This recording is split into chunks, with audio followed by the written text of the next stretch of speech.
নমস্কার বন্ধুরা, কেমন আছো সবাই? আজকে রবিবার, আর রবিবার মানেই সবার বাড়িতে চিকেন বা মটন কোনো কিছু হয়ে থাকে। আমাদের বাড়িতেও আজকে হয়েছিল মটন, আর কীভাবে রেঁধেছি সেটাই আপনাদের সাথে আমি শেয়ার করছি।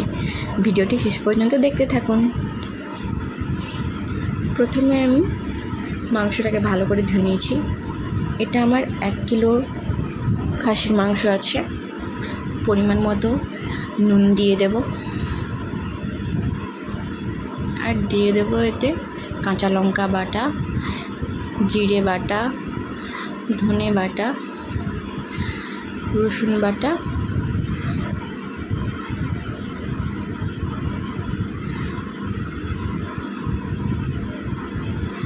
আদা বাটা, পেঁয়াজ বাটা দিয়ে এটাকে ভালো করে ম্যারিনেট করে নেব।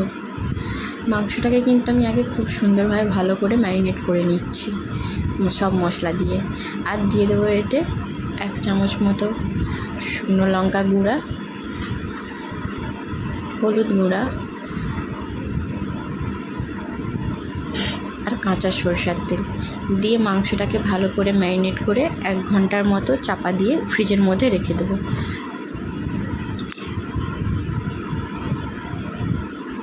এভাবে মাংসটাকে সব মশলা দিয়ে ম্যারিনেট করে রাখলে কিন্তু মাংসের স্বাদটা আরও সুন্দর হয়, আর রান্নাটাও খুব সুন্দর দেখতে হয়।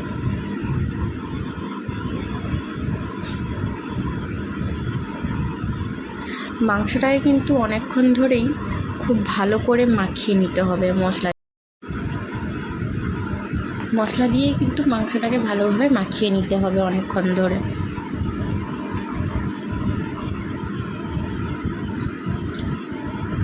এবার একটা বাটির মধ্যে 200 গ্রাম টক দই নিয়েছি, আর এতে 1 চামচ মতো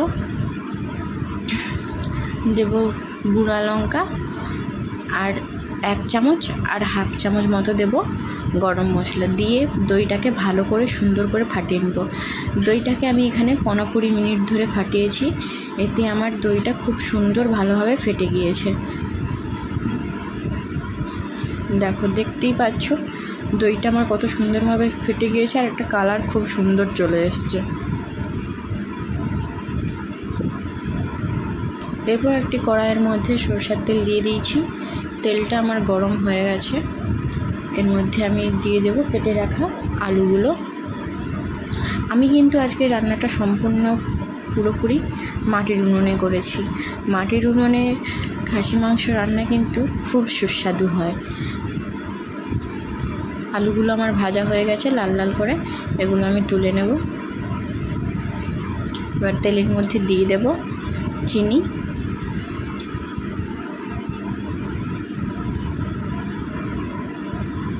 চিনিটা আমার লাল করে ভাজা হয়ে উঠে গেছে।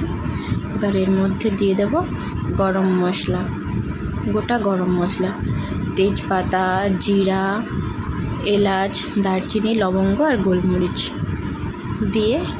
দিয়ে দেব কেটে রাখা পেঁয়াজগুলোকে একটু ভালো করে ভেজে নেব, আর একটু পেঁয়াজের মধ্যে অল্প একটু লবণ দিয়ে দেব।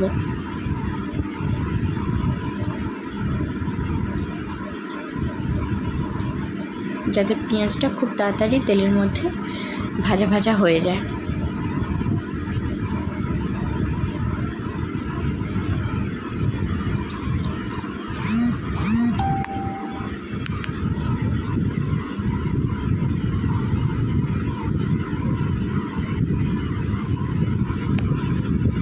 পেঁয়াজটা খুব সুন্দর আমার লাল করে ভাজা হয়ে গেছে। এরপর আমি এর মধ্যে দিয়ে দেবো রসুন বাটা আর কাঁচা লঙ্কা দিয়ে রসুনটাকে ভালো করে একটু ভেজে নেব।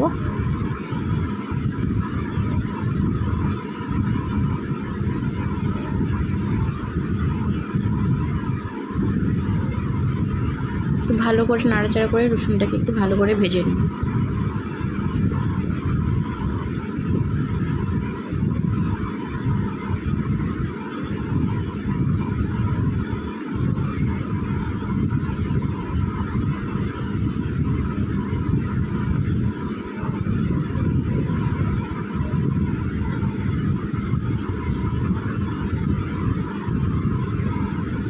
রসুনটা আমার খুব সুন্দর মতো ভাজা ভাজা হয়ে গেছে,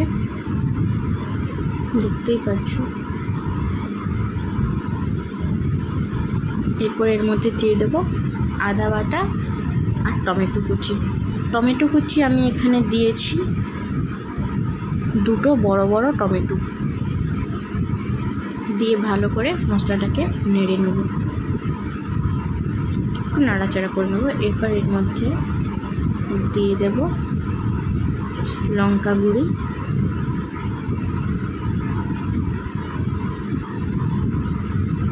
আর দিয়ে দেব হলুদ গুঁড়ি।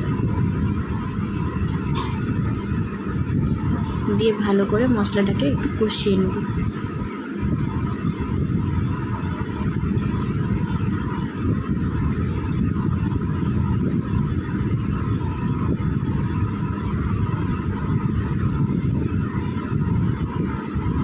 মশলাটা আমার একটু কষিয়ে নেওয়া হয়ে গেছে। এরপর এর মধ্যে আমি দিয়ে দেবো মশলা করে রাখা জলটা। মশলা করে রাখা জলটা দিয়ে মশলাটাকে ভালো করে কষিয়ে নেব যতক্ষণ না মশলার গা দিয়ে তেল বেরিয়ে যাচ্ছে।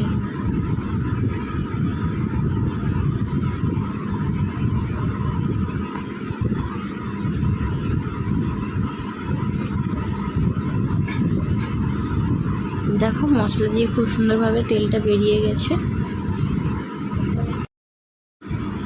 এরপর এর মধ্যে ম্যারিনেট করে রাখা মাংসটাকে দিয়ে দেব।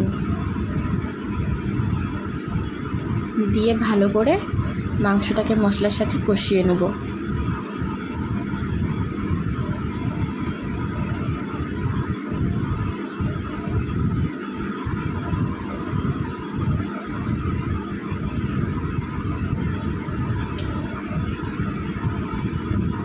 দেখো মাংসটা খুব সুন্দরভাবে আমার কষানো হয়ে গেছে, কীভাবে সাইড দিয়ে তেল বেরিয়ে আসছে।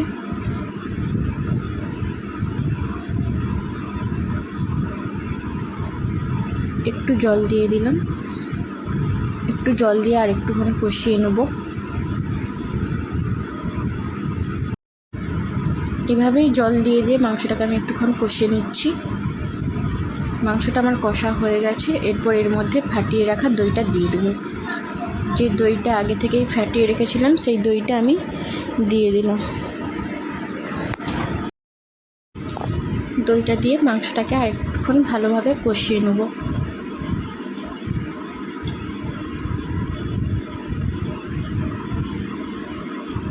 দেখো দইটা দেওয়ার পরে আমার তরকারির কালারটা কীভাবে চেঞ্জ হয়ে গেছে।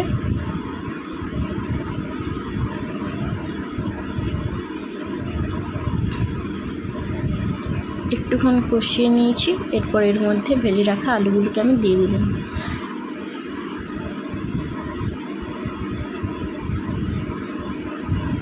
দিয়ে আর একটুক্ষণ ভালোভাবে কষিয়ে নিচ্ছি।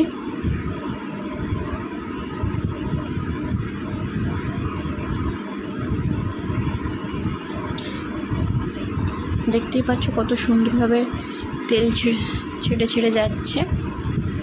এভাবেই ভালোভাবে মাংসটাকে আলু দিয়ে কষিয়ে নিতে হবে অনেকটা সময় ধরে। আমি কিন্তু মাংসটাকে আলু দিয়ে অনেকটা সময় ধরে, প্রায় 30-40 মিনিট ধরে, মানে পুরো মাংসটাকেই 30-40 মিনিট ধরে আলু দিয়ে ভালোভাবে আমি কষে নিয়েছি।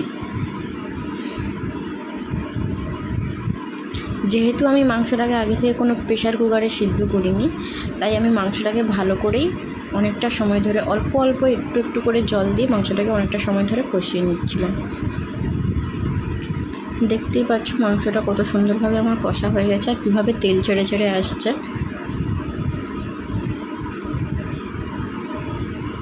মাংসটা আমার কষা পুরোপুরি হয়ে গেছে। এবার এর মধ্যে আমি জল দিয়ে দিচ্ছি। জল দিয়ে এটাকে আর 20 মিনিটের মতো রেখে দিচ্ছি ফোটাতে। এই মাংসটা করতে প্রায় আমার সময় লেগেছে 1 ঘন্টা মতো। যেহেতু আমি প্রেশার কুকারে সিদ্ধ করিনি তাই আমার অনেকটা সময় লেগেছে। আপনারা যদি কেউ প্রেশার কুকারে সিদ্ধ করেন তাহলে হয়তো আপনাদের এতটা সময় লাগবে না, আরও একটু কম সময়ের মধ্যেই হয়ে যাবে।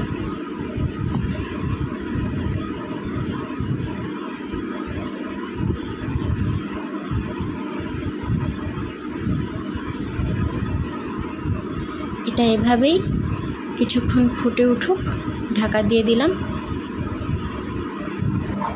এভাবেই মাংসটাকে প্রায় 20 মিনিটের মতো ঢাকা দিয়ে রেখে দিয়েছিলাম। তারপর মাংসটাকে নামিয়ে নিয়েছি। দেখো আমার মাংস রান্না পুরোপুরি কমপ্লিট হয়ে গেছে। খাসি মাংস রান্না পুরোপুরি আমার কমপ্লিট হয়ে গেছে। দেখতে কেমন হয়েছে দেখো।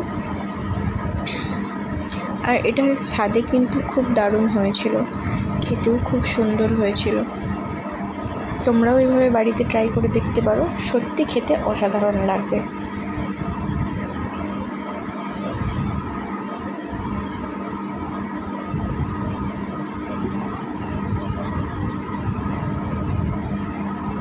থালা নিয়ে বসে পড়েছি খেতে।